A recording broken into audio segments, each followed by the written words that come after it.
Bienvenidas, bienvenidos y bienvenides. La 10ª está por comenzar. Una radio llena de cultura y diversidad sexual. Todos esos temas y personas que buscas en internet, pero que siempre borras del historial. La 10ª radio, cultura y diversidad. Comenzamos. Pues muy buenas noches a todas mis amigas, mis amigos y mis amigues que nos están sintonizando a través del 96.3 de FM, a través de Jalisco Radio, la radio cultural del estado de Jalisco. Yo soy su amigo Rob Hernández y bueno, esta noche de miércoles me da mucho gusto estar nuevamente con todas, con todos, con todos ustedes aquí, abordando otro tema específico de la diversidad sexual.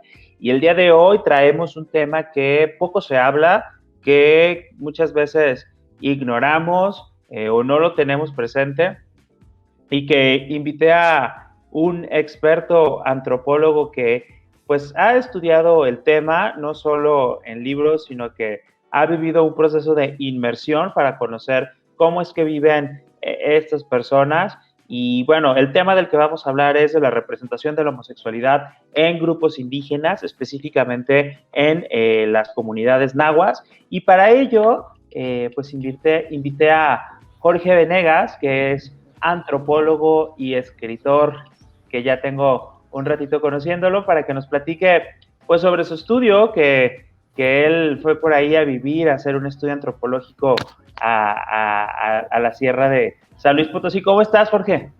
Muy bien, muchas gracias, muy contento de estar en tu programa, Ross. Muchas gracias por invitarme. Oye, Jorge, pero platícanos, a ver, ¿cómo te surge primero como esta inquietud de poder como conocer otras realidades, de conocer otros tipos de vida de personas homosexuales?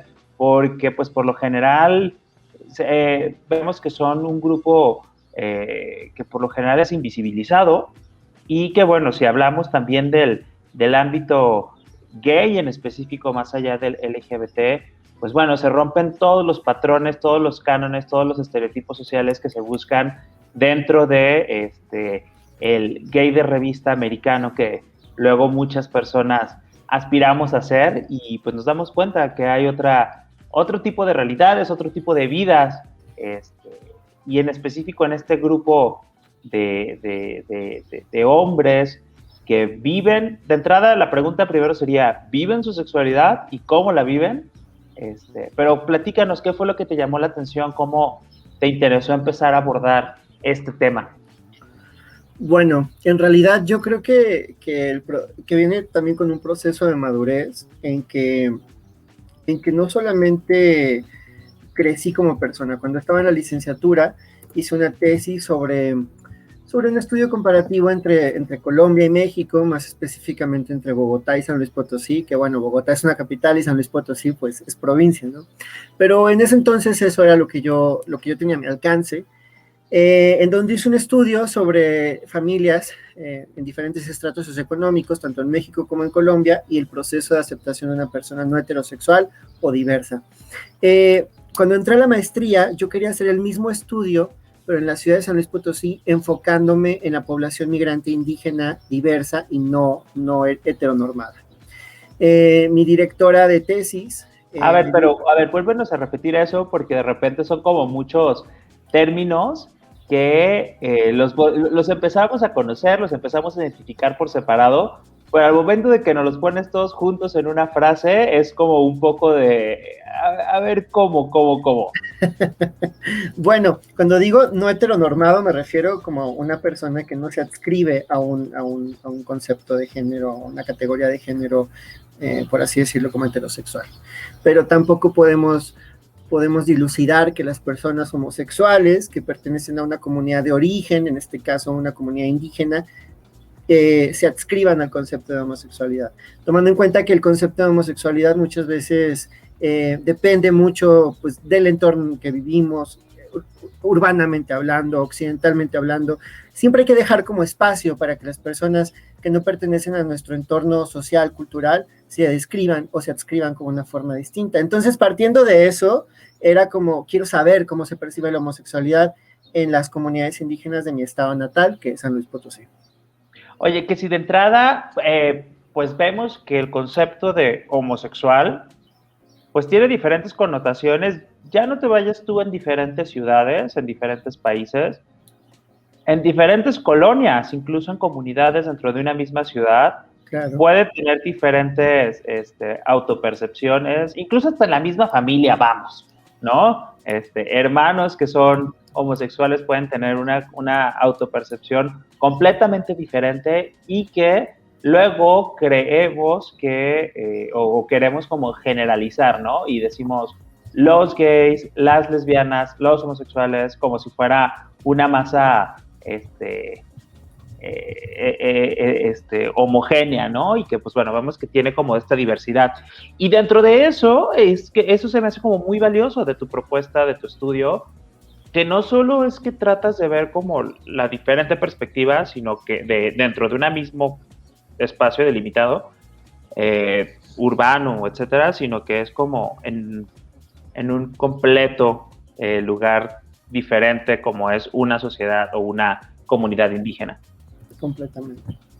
Y me dice mi directora, bueno, Jorge, ¿por qué no vas al lugar de origen? ¿Por qué no te vas a la Huasteca? ¿Por qué no te vas al lugar en donde viven esas personas? ¿Por qué empezar rastreándolas en la ciudad? ¿Por qué mejor no te vas al lugar de donde ellos provienen? Entonces yo le decía a mi directora, pero ¿cómo me voy yo a la Huasteca? ¿Cómo es posible? Yo que siempre he vivido en la ciudad, ¿cómo me voy a insertar, no? Porque de verdad, Robs, cuando vivimos en un país tan diverso como el que vivimos, la diversidad está en todos lados, pero vivimos en un país donde parece que el origen étnico, pluricultural, lingüístico, social define realmente las personas que somos. Y en este país, tú mejor que nadie lo sabe, vivir en Guadalajara no es lo mismo que vivir en la Sierra Zapoteca ni en la Huasteca Potosina. Y de qué manera vivimos nuestras sexualidades siendo víctimas del lugar donde nacemos, de la geografía donde nacemos. A veces puede ser injusto, a veces puede ser maravilloso, pero creo que siempre es una aventura. Y creo que ser uno mismo siempre es un reto, y más, independientemente del contexto en donde nacemos. Oye, pero a ver, me llama la atención, ¿por qué mencionas que ser víctima del contexto y no ser como parte de estas características socioculturales? ¿Por qué ponerlo como víctima? Bueno, decir somos víctimas, la víctima no siempre es un ente sufrido, ¿no? La víctima, okay. Todos somos de alguna manera víctimas del lugar donde nacemos y todos somos producto del lugar en donde nacemos. Entonces, un chico que nace en la Huasteca Potosina es víctima del contexto en el que nace. Okay. Y así es. Y ese chico va a tener que definir si se queda o se va. Okay. Y las consecuencias, porque quedarse o irse conlleva una responsabilidad. Irte es difícil, quedarte es mucho más. ¿En serio? Entonces, por supuesto. De hecho, el concepto de homosexual entre los jóvenes nahuas de la Huasteca no existe. O sea, no, ellos nunca te van a decir, yo soy gay o yo soy homosexual.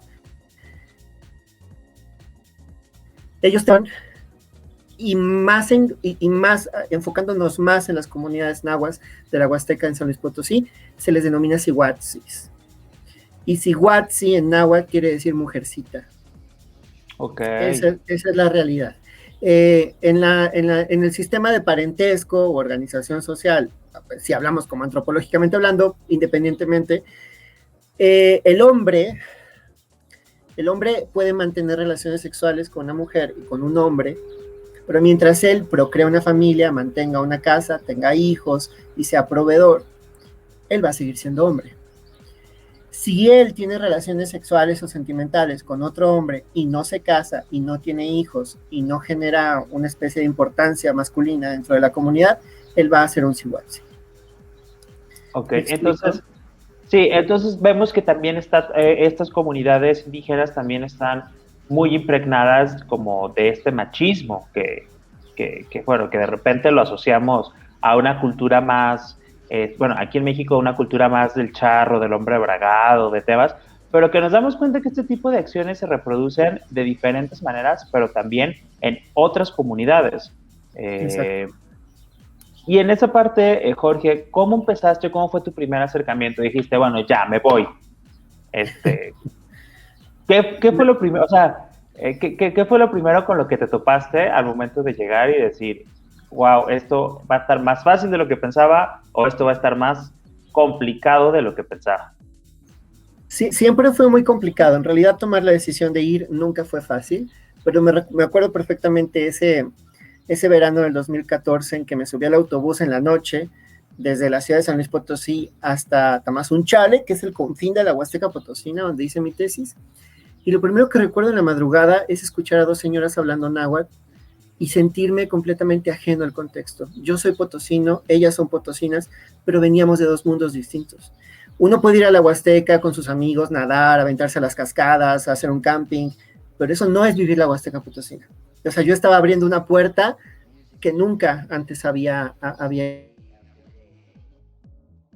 que llegué, pues me encontré con toda la ritualización de Chantolo, me encontré con todas estas representaciones tan ajenas a mí mismo, gracias a un chico que sí es gay, que es profesor de tiempo completo de la Universidad Autónoma de San Luis Potosí, al sur de la Huasteca.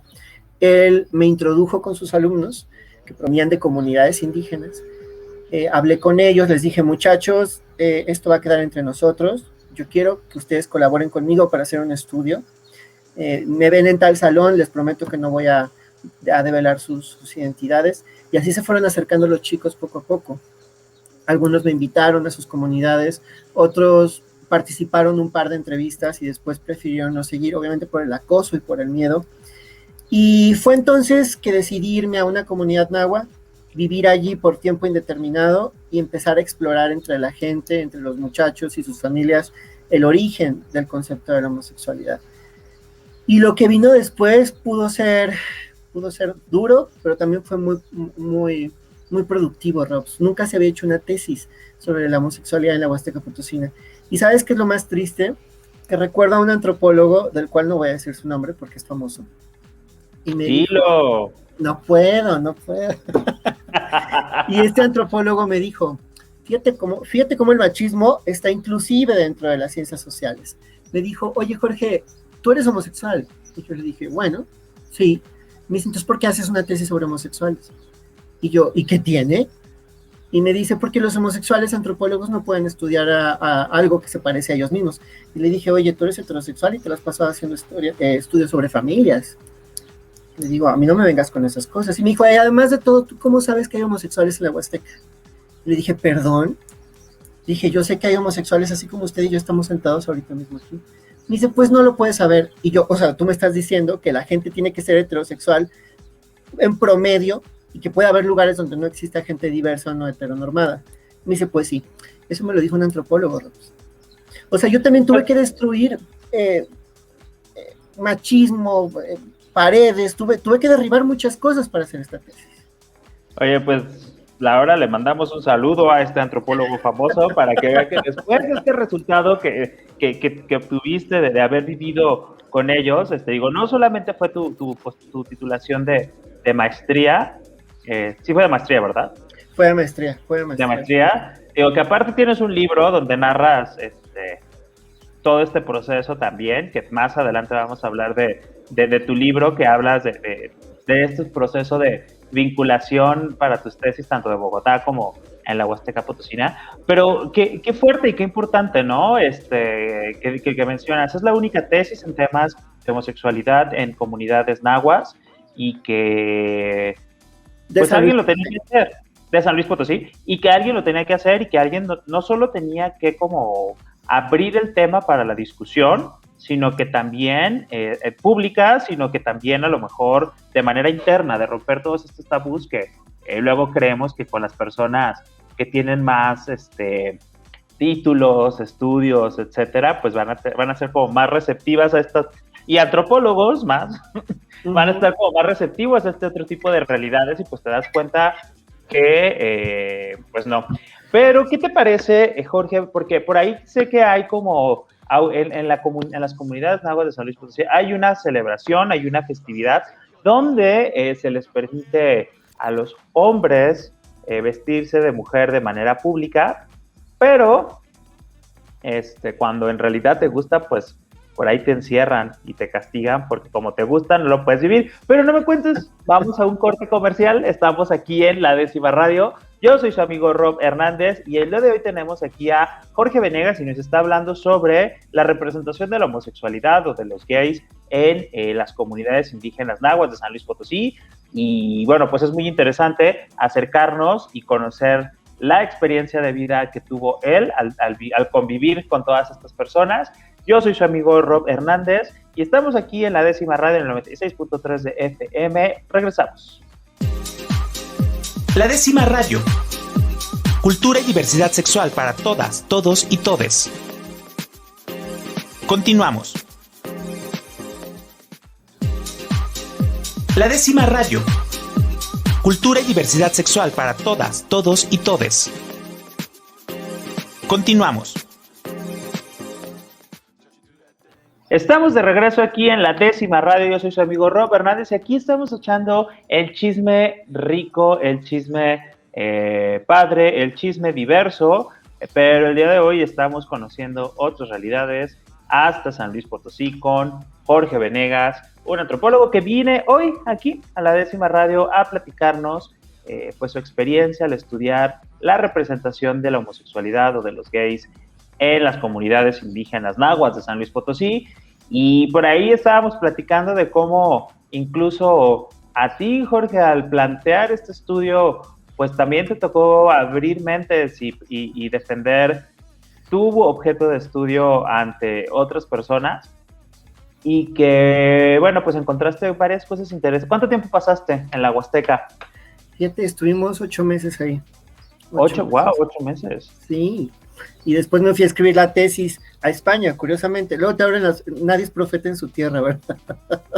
Te abren las puertas en otros lugares más recónditos, pero sí, 8 meses estuvimos en la Huasteca. Oye, pero a ver, ¿qué podrías decir que es el principal hallazgo que tuviste al momento de definir las conclusiones de la representación de ser gay en una comunidad indígena?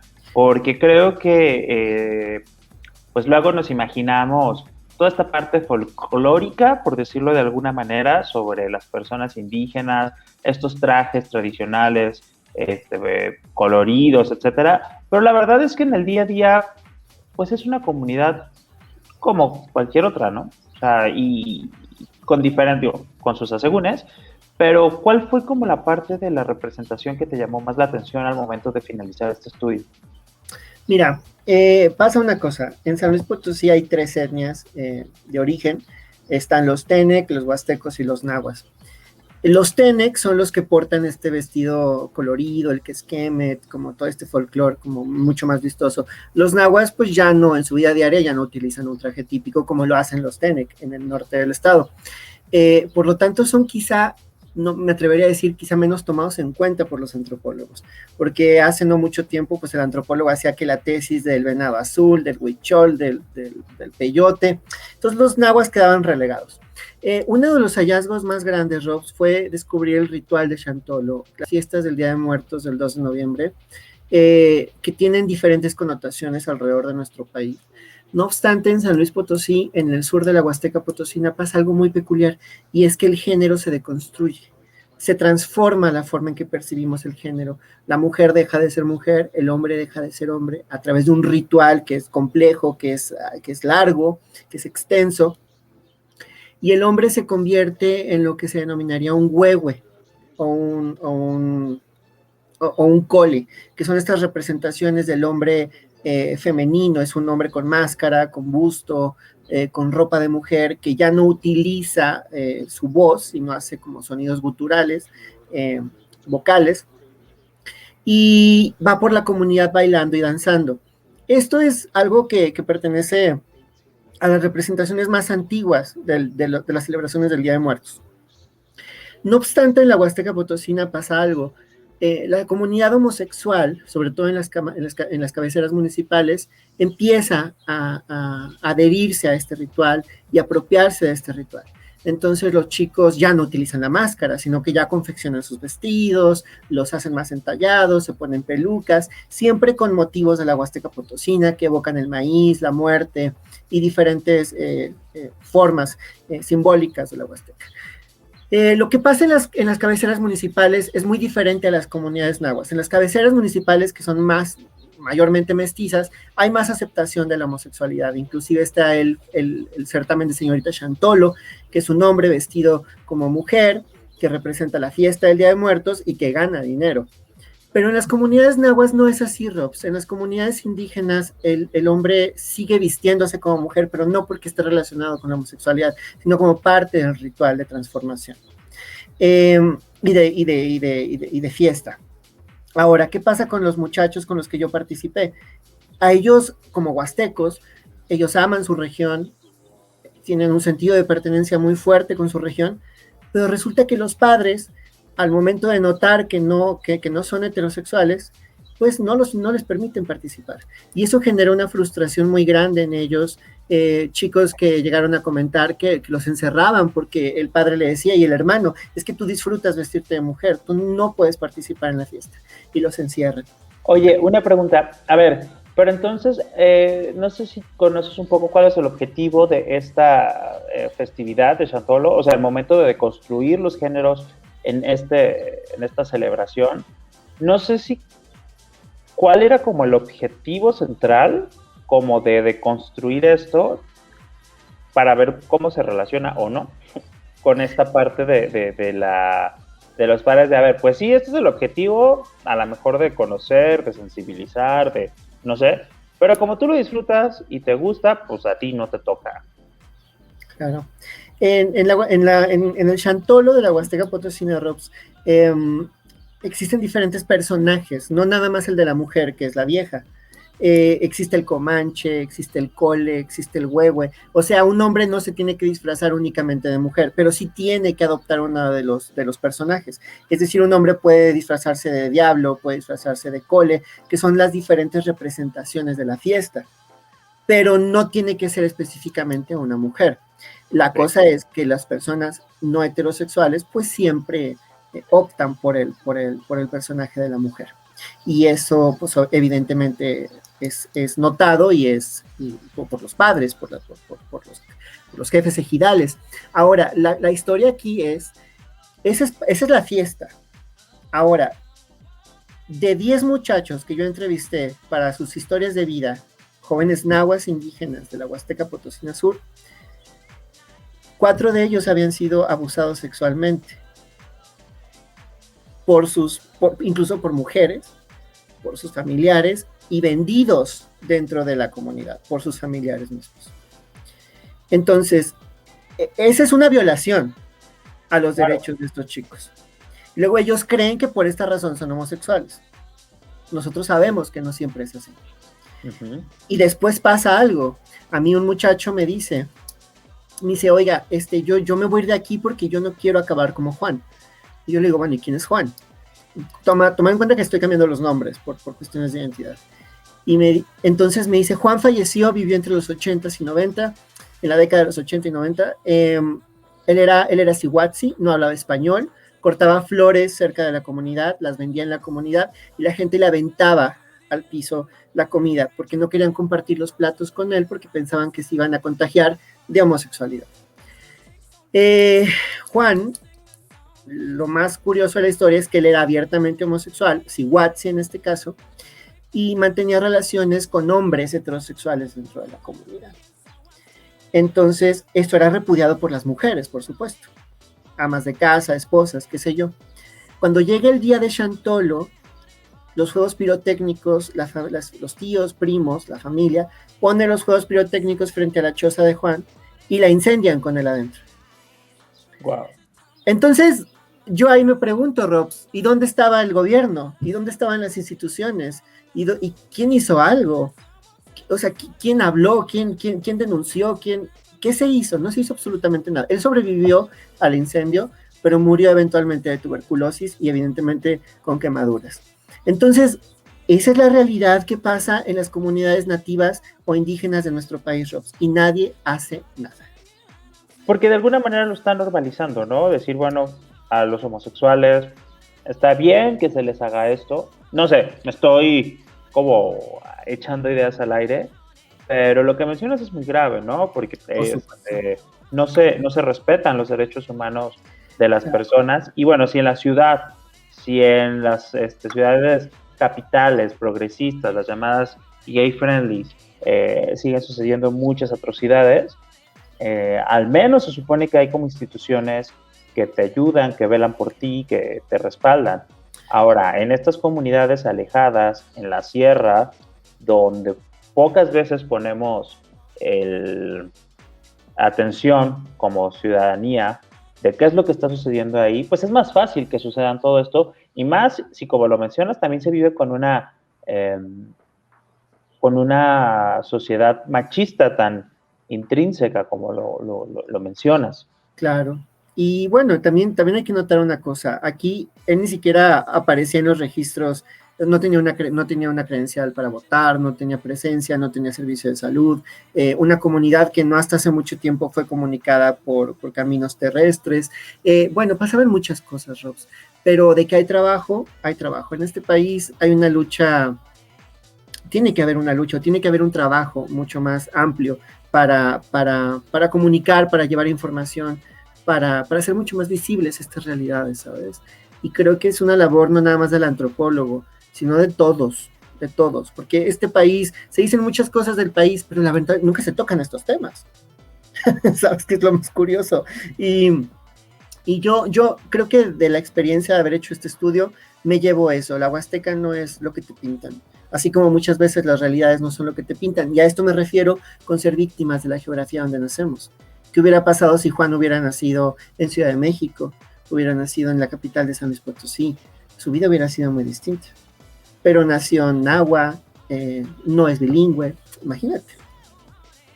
O sea, no hablaba español. No hablaba español. Y ahora, las personas que más, yo hice una reconstrucción parcial de su vida, y quienes más me daban información sobre él eran mujeres muy ancianas, mujeres de edad muy avanzada, mujeres nahuas, que me decían, es que estaba enfermito, es que estaba enfermo, tenía malo el corazón, estaba enfermo del alma, yo le daba comida cuando podía. O sea, ¿sabes? Ellos realmente creían que él estaba enfermo. Entonces, cuando no sabían que en realidad las enfermedades, por decirlo de alguna manera, pues se las estaban causando otras personas como agresiones directas. O sea, ni siquiera eran sutiles, ¿no? Eran como agresiones directas. Claro.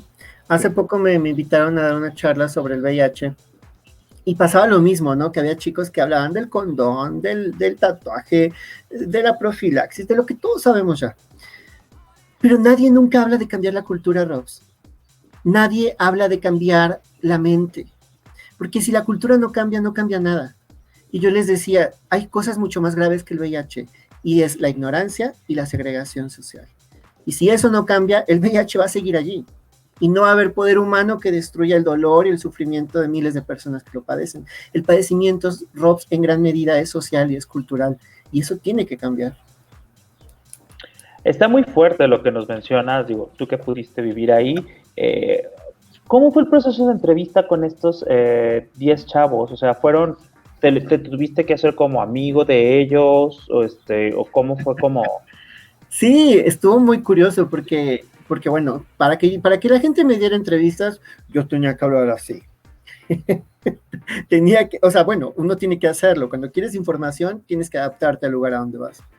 Entonces, usualmente los muchachos querían que fueran en lugares escondidos. Me prestaban la cocina de la casa de salud y ahí podía hacer mis entrevistas. Y los muchachos llegaban literalmente corriendo. Una vez me acuerdo que estaba yo sentado escribiendo y de la selva, porque era selva espesa, se veían un montón de niños que aventaban cosas, que se burlaban, y venía mi informante corriendo, totalmente acosado por niños pequeños que lo molestaban y le hacían bullying. Y él se metió llorando a la casa de salud y me dice, ahora se da cuenta por qué me quiero ir de aquí. O sea, ni siquiera los niños lo respetaban. Y le digo, le puse Roberto en la tesis, pero él no se llama Roberto. Y me dice, yo ya no quiero vivir aquí. O sea, yo no quiero acabar como Juan. Y ahí comienza la historia. Es muy duro, Rox, es muy duro. Y lamentablemente no pude ponerle una solución a esto. Ahora, hacer un trabajo de este tipo tiene que abrir una brecha para que la gente empiece a hacer estos estudios, para que la gente empiece a generar comunicación con estas comunidades. Y también me di cuenta de otra cosa. Los chicos no heterosexuales no son los únicos que sufren en las comunidades indígenas, también la mujer, ¿sabes? Entonces, si se va a hablar de la historia de la homosexualidad en el México indígena, forzosamente se va a tener que hablar de la historia de la mujer indígena también. Pero creo que ese es un tema recurrente, ¿eh? O sea, de manera general, Sí. creo que por la forma en que se ha dado la representación de los homosexuales en México y en muchas partes, pues en realidad en general, de la representación del homosexual afeminado, que todos los homosexuales quieren ser mujer, quieren cambiar su cuerpo, quieren, etcétera, etcétera, viene también, a mí me quedó muy claro a partir de una plática con una amiga que es una mujer trans, que dijo, es que cuando eres una mujer y quieres transicionar a ser un hombre, para todos está bien, porque aspiras a ser el sexo fuerte.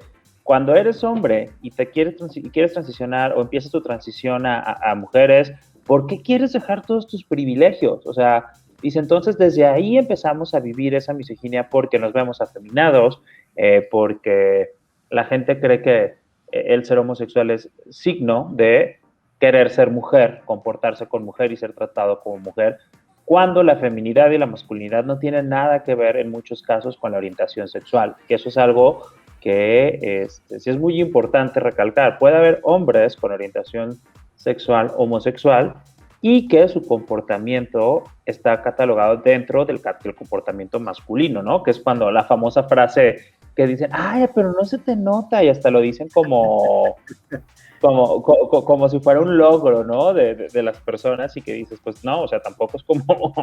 Eso es muy triste, Rox, porque pasa algo, y esto es algo que nos lleva por otro camino, y no me pienso meter en eso, pero la masculinidad, lo masculino y lo femenino son, y no lo digo yo, lo han dicho científicos alrededor del mundo, es una construcción social, por lo tanto es algo inventado. O sea, nadie nace siendo masculino ni femenino, lo masculino y lo femenino se aprende. Claro. Es algo que está adscrito a la sociedad en donde nacemos. Pero ¿qué pasaría si lo masculino no fuera masculino y si lo femenino no fuera femenino? ¿Qué pasaría si no estuvieran rodeados de un montón de prejuicios judio-cristianos e históricos, ¿sabes? Pues de entrada en la historia de la moda, cuando en la Edad Media las faldas y las pelucas eran utilizados por los varones de la más alta élite y eran un símbolo de masculinidad y de poder, ¿no? Y por eso se ve en las películas que salen maquillados con polvo blanco, con estas pelucas blancas de caireles, con los taconcitos, y eso era. Y en esa época no significaba que fueran precisamente homosexuales.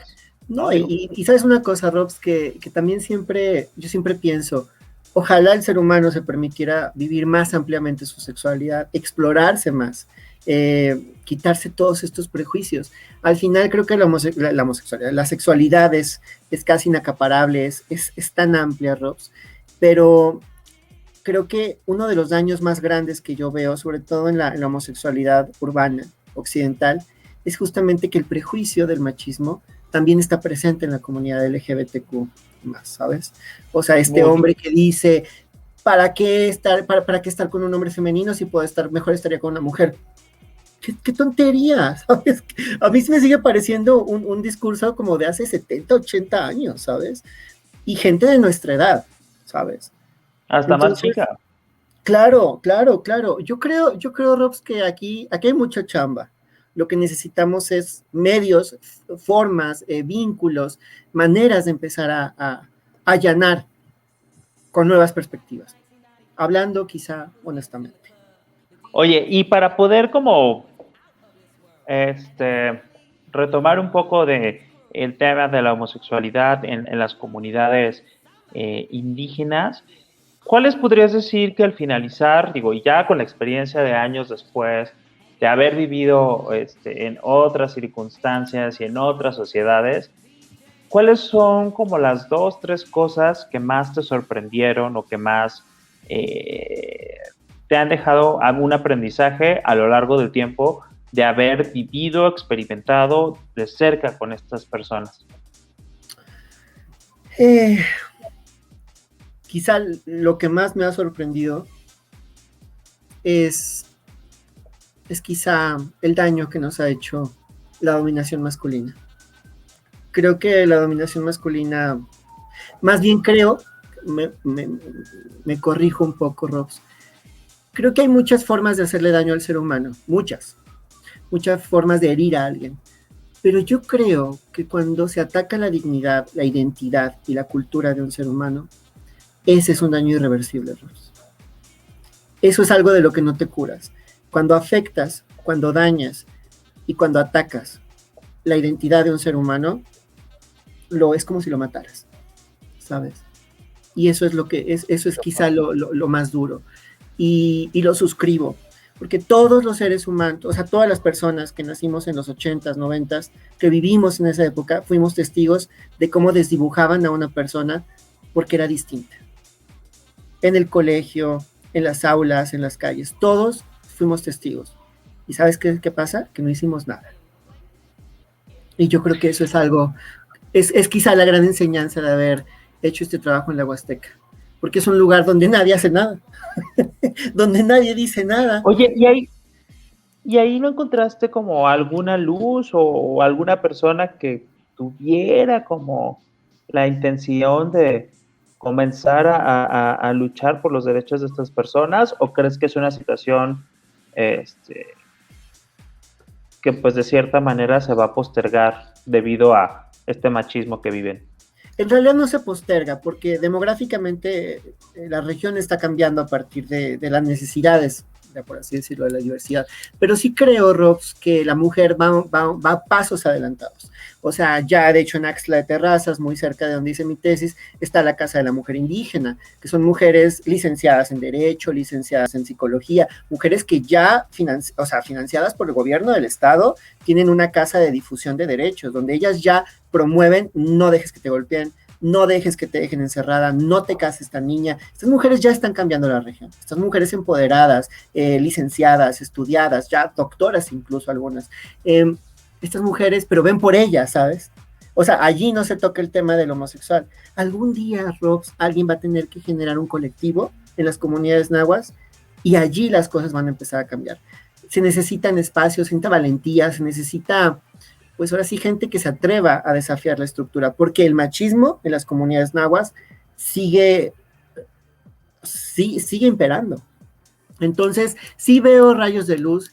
Digo, hablar de estas mujeres no es poca cosa, pero sí necesitamos mucha más inclusión, porque parece luego que la mujer y el homosexual se manejan de forma distinta. Por eso te digo, son minorías, es una población sufrida, atacada durante la historia de la Huasteca.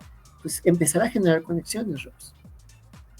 Oye, iba a hacer una pregunta morbosa, por favor. Lo admito. Digo, después de leer tu libro ya, cualquier cosa es menos morbosa. Pero ¿nunca tuviste como ahí tus que veres en la Huasteca? Fíjate que sí.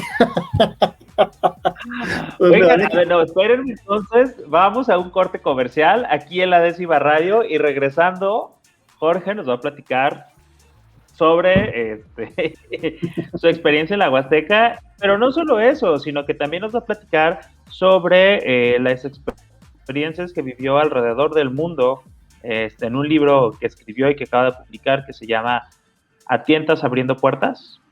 ¿Sí, no? Así es.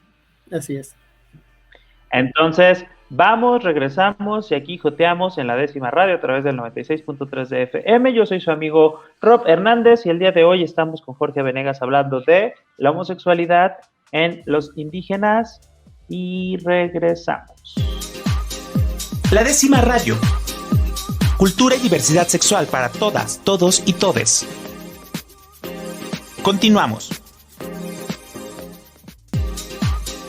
La 10ª Radio. Cultura y diversidad sexual para todas, todos y todes. Continuamos. Regresamos a la 10ª Radio aquí en este bonito miércoles por la noche. Yo soy su amigo Rob Hernández y le mando un saludo a Fabián, que está en los controles en cabina, que ya tiene un rato que no veo a Fabián porque pues lo estamos haciendo todo desde nuestra casa, pero en algún momento regresaremos con el buen Fabián a cabina al 96.3 de FM en JB Jalisco Radio. Pero el día de hoy estamos transmitiendo desde Jalisco hasta San Luis Potosí y para todo el mundo, porque estamos platicando con Jorge Venegas. Y bueno, el tema central de el día de hoy es hablar de su estudio, de su investigación sobre la representación de los homosexuales en comunidades indígenas específicamente en Aguas de San Luis Potosí. Pero antes de irnos al corte, Jorge, pues estabas diciendo qué tan profunda llegó esa investigación. Sí, fíjate que, ay, bueno, luego cuando uno se acuerda de sus viejos amores, ¿verdad? Uno no me esperaba esa pregunta, pero mira que es curioso, es un muchacho de la Huasteca, nativo de la comunidad, pero él cortó comunicación, porque bueno, como antropólogo tú no puedes exceder la línea con el informante, ¿no? No puedes como generar relaciones cercanas. Y bueno, él dejó de participar. ¿Perdón? Pues vemos, digo, no sé que me vayas a platicar, pero... No, entonces él decidió ya no formar parte, pero empezamos a, pues mira, la verdad es que uno vive mucha soledad en la comunidad, y es curioso porque él pues me llevaba comida, me llevaba como víveres, me cuidaba dentro del espacio, y nada, empezamos a generar como eso de manita sudada, ¿sabes? Como de agarroncito de la mano, salir en la noche a caminar por la comunidad, cuando nadie nos veía, platicar. En realidad fue, por así decirlo, algo muy inocente, pero creo que había un cariño, ese cariño que se da cuando se está solo, cuando la soledad es lo único que tienes. No sé, no puedo decir que haya sido una relación muy intensa, pero sí creo que hubo sentimientos de por medio, y fue muy bonito, ¿sabes? De alguna manera me ayudó a comprender mucho más lo que yo estaba estudiando. Él mismo no se aceptaba, él mismo no pronunciaba la palabra homosexual. Fue interesante, fue interesante. Ay, pues es una historia más linda. Yo creo que ibas a contar una historia más morbosa, más acá, pero no. Ahora ya recordar. Oye, como... imagínate, un hombre, capaz de que no estaría aquí platicando contigo si yo hubiera andado haciendo cosas por ahí. Qué barbaridad. Estaría celebrando el Chantolo. Estaría celebrando el Chantolo, exactamente. ¿Cómo ves, Rob? Oye, Jorge, pero a ver, después de eso, pues bueno, viste, acabas de publicar un libro que, pues narra, entre otras historias, esta parte de cómo decidiste hacer tu estudio desde Bogotá, después en San Luis, después el doctorado, pero también tiene mucho, por decirlo de alguna manera, mucho morbo, muchas historias de sexo, de cruising, de encontrar. ¿Cómo te animaste a hacer o a plasmarlo de manera tan explícita y mezclar algo como esta historia bonita de amor que no sale en el libro con estas historias tan sexuales? O sea, ¿cómo decidiste hacer ese match en una misma historia? Sí, mira, bueno, el libro se llama A Tientes Abriendo Puertas, ya lo tienes tú también, aquí está. Mira, Robs, es una cosa muy curiosa. Yo descubrí mi sexualidad en los lugares de cruising. Yo descubrí mi sexualidad en lugares de encuentro, en videos. En Bogotá fue la primera vez que visité estos lugares, pero desde muy chico siempre tuve afinidad por los encuentros en los baños, por esos lugares en San Luis Potosí donde se sabía que había encuentros con chicos. Siempre fui así, siempre fui... Es que ya no funcionan, fíjate. Los baños del Dorado, el centro comercial Dorado, épicos. O sea, esos eran de lo mejor que había. ¿Sabes? A mí llegó un momento en que ya no me daba pena hablar de esto, porque luego también existe como mucha represión de, ay, no, me gustan las cosas ocultas, qué sé yo. Pero, ¿sabes una cosa, Robs? La homosexualidad nació siendo furtiva. La homosexualidad nació siendo secreta. La homosexualidad, la homosexualidad que conocemos contemporáneamente. Entonces, esa fue la homosexualidad que yo viví y tenía ganas de contarla. Es decir, esta fue la forma en la que yo me creé como el ser humano que soy, la persona que soy, pero también me conforman historias, ¿no? También en el proceso conocí muchas personas. Y gracias a esa búsqueda constante de conocer personas, de llegar a lugares distintos, países distintos, ciudades distintas, buscar de alguna manera eso oculto, es que conocí gente maravillosa. Historias de vida de personas que están en el libro, que cuentan sus historias verídicas, que tienen toda clase de matices. Sí hay un lenguaje sexual bastante explícito, pero Robs, nada que no hayamos vivido todos. O nada que no hay que, bueno, no todos, pero quienes de alguna manera dimos rienda suelta a la exploración de nuestra sexualidad, creo que no nos vamos a espantar con eso. Fíjate que algo que sí me gustó mucho del libro es esta parte de... Se puede mezclar, se puede considerar como una especie de libro de viajes, una crónica de viajes, un libro LGBT, un libro de un estudio antropológico, y me gustó esta parte. Digo, yo me sentí muy identificado en algún momento que anduve también de pata de perro en diferentes ciudades, buscando, conociendo, experimentando, adentrándome, aventándome, y que era de que, claro, o sea, era llegar, preguntar, internet, dónde están los lugares, en Grindr, las aplicaciones, etcétera, etcétera. En el ciber, dejar que la misma ciudad te sorprendiera, y claro, como que hay un imán que las ciudades saben a dónde llevarte y te llevaban al lugar indicado. Y eso está muy padre en A ti estás abriendo puertas, digo, que lo mezclas con toda esta parte de conocimiento de tu estudio en Bogotá, de tu estudio en San Luis Potosí. O sea, trae como, y aparte también trae una parte muy sentimental tuya, de reflexiones, de amor hacia tu abuela, no sé, trae como varias cositas por ahí interesantes. ¿Sabes? Y también algunas de las cosas que la gente que lo lea lo va a encontrar. Mira, me metieron a la cárcel en Marruecos. Ay, eso es cuando lo leí, dije, qué pedo. Sí, cuando yo fui a Marruecos, me daba miedo, les daba el dinero que querían, precisamente porque me daba miedo que me llevara la policía por no darle dinero a un encantador de serpientes. Y llegaron. Hay historias de un tipo que me intentó asfixiar en un cuarto de hotel en Florida. La historia de un taxista en Las Vegas que me llevó por otro camino, yo por confiado. Hay muchas historias donde relato quizá lo peor de mi vida, Robs, o sea, hasta qué punto uno puede caer, lo bajo que uno puede llegar a caer. Pero también hay momentos de mucha reflexión, como tú lo dices, donde conocemos historias de personas que yo decía, ¿qué caso tuvo que estas personas me contaran su vida o que yo viviera parte de sus vidas y no lo podía relatar, ¿no? Entonces,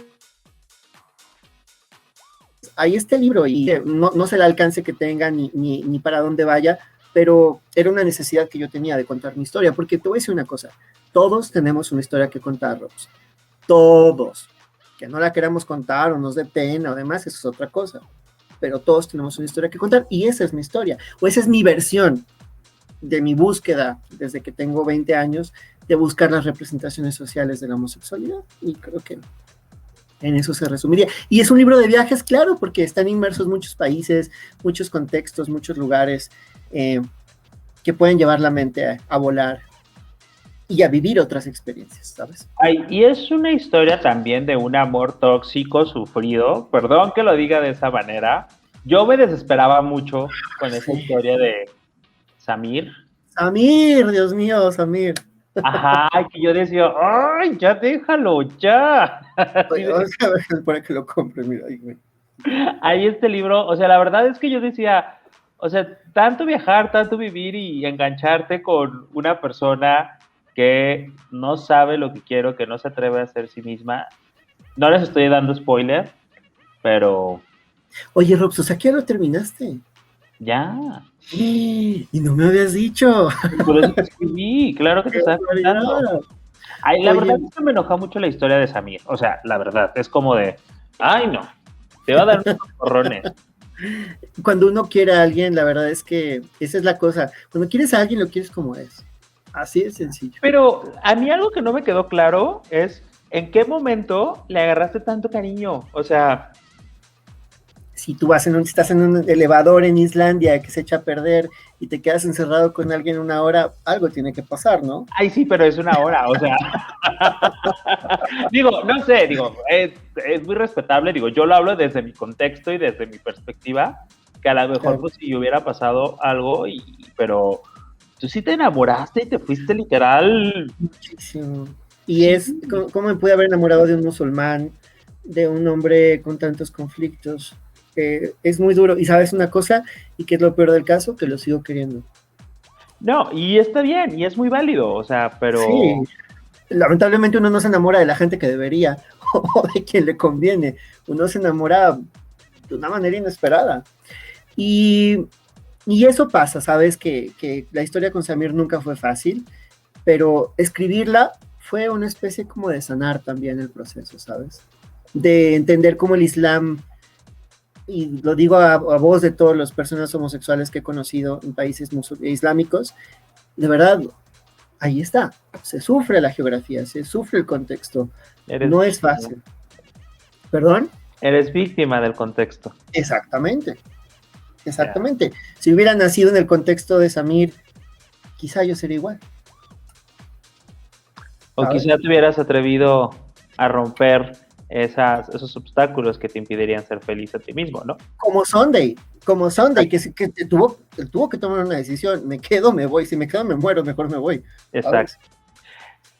Pues ahí está, la verdad es que si tienen oportunidad de leerlo, está en versión Kindle o está en versión física a través de Amazon, así pónganle Jorge Venegas a Tientas Abriendo Puertas. Aquí está el libro, tiene historias muy interesantes, de todo le pasa a este muchacho, y dentro de eso era la parte que me interesaba mucho, es su interés por retratar esta parte de vida de los homosexuales en las comunidades indígenas náhuatl de San Luis Potosí. Y pues muchísimas gracias, Jorge, por estar el día de hoy aquí en la 10ª Radio. De verdad, Robs, ha sido un placer. Tú has sido una persona que ha estado como muy cercana en todo este proceso de libro, qué sé yo, eres de verdad que te has convertido como en un ente cercano. A pesar de la distancia, bueno, también lo pueden leer en Sarao, el libro sarao.com, fue uno de los participantes de la edición del año 2020, y bueno, ahí fue donde conocí por primera vez la historia de Johnny y Sunday, en un road trip donde comentan pues todas estas situaciones tan tristes que viven las personas de los homosexuales que son del Islam. Y pues bueno, muchísimas gracias, Jorge. Esto ha sido todo el día de hoy aquí en la 10ª Radio. Ha sido un placer conocer estas otras historias, estas otras realidades que nos presentas a partir de tu estudio de antropología, y también la gente que quiera conocer más detalle de estas historias en tu libro, pues bueno, aquí les vamos a dejar el link para que lo puedan leer. Y pues nada, nos vemos la siguiente semana aquí en la 10ª Radio. Yo soy su amigo Rob Hernández, y en la siguiente miércoles vamos a estar yendo, viniendo y joteando aquí en la 10ª Radio. Bienvenidas, bienvenidos y bienvenides. La 10ª está por comenzar. Una radio llena de cultura y diversidad sexual. Todos esos temas y personas que buscas en internet, pero que siempre borras del historial. La 10ª Radio, cultura y diversidad. Comenzamos.